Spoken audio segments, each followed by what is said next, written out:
ఖరీఫ్ పంట ఇంక చేతికి వస్తూ ఉందనంటే ఇంక ప్రొక్యూర్మెంట్ సీజన్ స్టార్ట్ అవుతూ ఉంది. So I think from October 15th నుంచి దీని మీద ధ్యాస అన్నది ఇంకా పెరుగుతూ పోతుంది. సో నా stage has come where RBKs అన్నది ఏదైతే ఉన్నాయో లాస్ట్ మనము రబీలో we made good use of these RBKs. అదే కార్యక్రమంలో భాగంగా ఖరీఫ్లో ఇప్పుడు మళ్ళీ ఈ ఖరీఫ్లో కూడా ఆర్బీకేస్ ద్వారా we need to make sure that రైతులు అవసరంలో ఉన్నప్పుడు మన ప్రొక్యూర్మెంట్ అనే విధానం అన్నది ఎఫెక్టివ్గా పనిచేయాలి. సో దీంట్లో ప్రధానంగా చూసుకోవాల్సింది ఈ cropping. Please make sure the జేసీస్ incharge specially for RBKs very very important thing is ఈ క్రాపింగ్. ఈ క్రాపింగ్ అన్నది ఖచ్చితంగా ప్రతి పంటకు ఈ క్రాపింగ్ అన్నది కంప్లీట్ కావాలి. ఈ క్రాపింగ్ అనేది ఎక్కడైనా కూడా పెండింగ్ ఉంటే please make sure collectors supervise this particular aspect. ఈ క్రాపింగ్ పెండింగ్ ఉన్న పరిస్థితి ఎక్కడా కూడా ఏ ఆర్బీకే పరిధిలో కూడా ఉండకూడదు. ఈ cropping is a must for anything. So ఖచ్చితంగా collectors are asked to supervise this. Joint collectors who are handling RBKs, please make sure that ఈ క్రాపింగ్ ఈస్ ఫుల్లీ కంప్లీటెడ్. ఎందుకనంటే ఇది వెరీ వెరీ ఇంపార్టెంట్, అది ఖచ్చితంగా గుర్తుపెట్టుకోమని అడుగుతా ఉన్నా. ఈ క్రాపింగ్ అన్నది కంప్లీట్ అయిపోయిన తర్వాత నవ్ ప్యాడీ ప్రొక్యూర్మెంట్ అన్నది స్టార్ట్ అయ్యేసరికి రిజిస్ట్రేషన్ ఆఫ్ ఫార్మర్స్ కూడా కంప్లీట్ కావాలి. Registration of farmers willing to offer their paddy for procurement. ఎవరైతే farmers who are wanting their paddy to be procured by the government, whomsoever they are, ఆ registration of farmers జరగాలి. ఆ జరిగిన తర్వాత ఆ list should be displayed at the RBK by the village agriculture assistant who is working in the RBK should display that list. తర్వాత ఈ procurement ఎవరైతే ఈ క్రాపింగ్ లిస్ట్ మొత్తం కూడా ఈ క్రాపింగ్ చేసిన తర్వాత ఆ లిస్ట్ అంతా కూడా ఖచ్చితంగా ఆర్బీకేలో పెట్టాలి. RBK nothing but an extension of గ్రామ secretariat. So this entire list of ఈ క్రాపింగ్ షుడ్ బీ డిస్ప్లేడ్.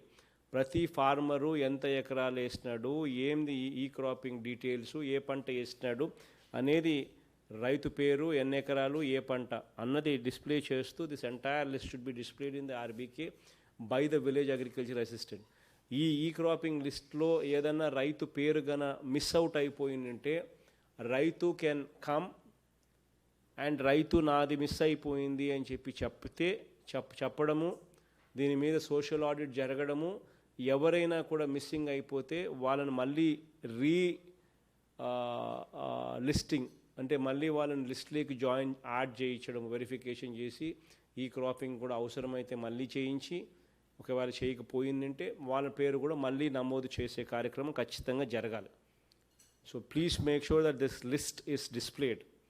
ఎందుకంటే ఇది చాలా అవసరం ట్రాన్స్పరెన్సీకి. ఈ క్రాపింగ్ ఆధారంగానే ఇన్సూరెన్స్ వస్తుంది, ఈ క్రాపింగ్ ఆధారంగానే ఇన్పుట్ సబ్సిడీ వస్తుంది, ఈ క్రాపింగ్ ఆధారంగానే రేపొద్దున పంటలు కొనుగోలు చేయబడతాయి. సో ఇవన్నిటికీ కూడా ఈ క్రాపింగ్ అనేది మూల ఆధారం రేపొద్దున. కాబట్టి ఇన్సూరెన్స్ రిజిస్ట్రేషన్ కానీ, క్రాప్ లోన్స్ కానీ, రేపొద్దున పంట కనీస గిట్టుబాటు ధరలు ప్రొక్యూర్మెంట్కి కానీ ప్రతి దానికి ఈ క్రాపింగే అవసరం. కాబట్టి ఈ క్రాపింగ్ లిస్టును ఖచ్చితంగా డిస్ప్లే చేయాలి. ఎవరైనా రైతు మిస్ అవుట్ అయిపోతే ఖచ్చితంగా వాళ్ళను ఎంకరేజ్ చేసి మళ్ళీ వెరిఫికేషన్ కంప్లీట్ చేసేసి ఖచ్చితంగా వాళ్ళ పేరు ఉండేట్టుగా చూసుకోండి. దీని తర్వాత next thing is registration of farmers. ఇప్పుడు ఈ ప్యాడీ, ఎస్పెషలీ ప్యాడీ అయితే ఏదైతే పంట వచ్చిన తర్వాత పంటను లాస్ట్ రబీలో కొనుగోలు చేసినట్టుగానే ఫామ్ గేట్ దగ్గరనే, అంటే రైతు పొలం దగ్గరనే మళ్ళీ ప్యాడీని ఆర్బీకేల ద్వారా ఈ ఖరీఫ్లో కూడా మనం కొనుగోలు చేయబోతున్నాం.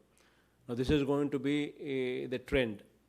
వి started off from Rabi, now we going to extend it to Kharif. ఆ తర్వాత ప్రతి సీజన్ ఇదే జరుగుతుంది, ప్రతి పంటకు జరుగుతుంది ఇదే కార్యక్రమం.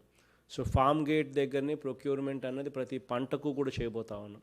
సో దీంట్కి సంబంధించి మరీ ముఖ్యంగా ప్యాడీ అయితే పంట ఎక్కువ విస్తీర్ణంతో ఉంటుంది కాబట్టి people farmers who are willing to offer their paddy for procurement ఎవరైతే ఉంటారో వాళ్ళను ఖచ్చితంగా రిజిస్ట్రేషన్ చేసి వాళ్ళ ఫార్మర్స్ను జాబితాను రిజిస్ట్రేషన్ చేసి విలేజ్ అగ్రికల్చర్ అసిస్టెంట్ చేసి వాళ్ళ కూపన్స్ ఇవ్వాలి. ఆ కూపన్స్ ఇచ్చిన తర్వాత ఆ కూపన్స్లో indicating the date of visit of procurement personnel to his farm gate. Please make sure that coupons ఇచ్చి ఆ కూపన్లో పలాని రోజున ప్రొక్యూర్మెంట్ పర్సనల్ మీ పొలం దగ్గరికి వచ్చి ఇన్స్పెక్ట్ చేసి ప్రొక్యూర్ చేస్తారు అని కూపన్ ఇవ్వాలి. So please make sure that the registration of the farmers are done and coupons are also given so that farmer need not worry. ఏ డేట్ ఆ డేట్ కూపన్లో ఏ డేట్ అయితే చెప్తారో ఆ డేట్కు ప్రొక్యూర్మెంట్ పర్సనల్ డైరెక్ట్గా ఫామ్ దగ్గరికి వచ్చి ప్రొక్యూర్మెంట్ అన్నది చేస్తారన్నది ఖచ్చితంగా కూపన్స్ కూడా ఇవ్వాలి. So please make sure that district collectors ఈ రెండు అంశాల మీద ఖచ్చితంగా ధ్యాస పెట్టేట్టుగా ఖచ్చితంగా district collectors should monitor and జేసీస్ joint collectors handling RBK should be prepared for this. It is very very important. ఎక్కడ కూడా manual certificates will not be entertained. I'm telling you once again at the cost of repetition, manual certificates will not be entertained. ఈ cropping ఖచ్చితంగా జరగాల్సిందే అనేది ఖచ్చితంగా గుర్తుపెట్టుకోండి. So crop booking should be completed as per time lines, అది కూడా ఖచ్చితంగా గుర్తుపెట్టుకోండి.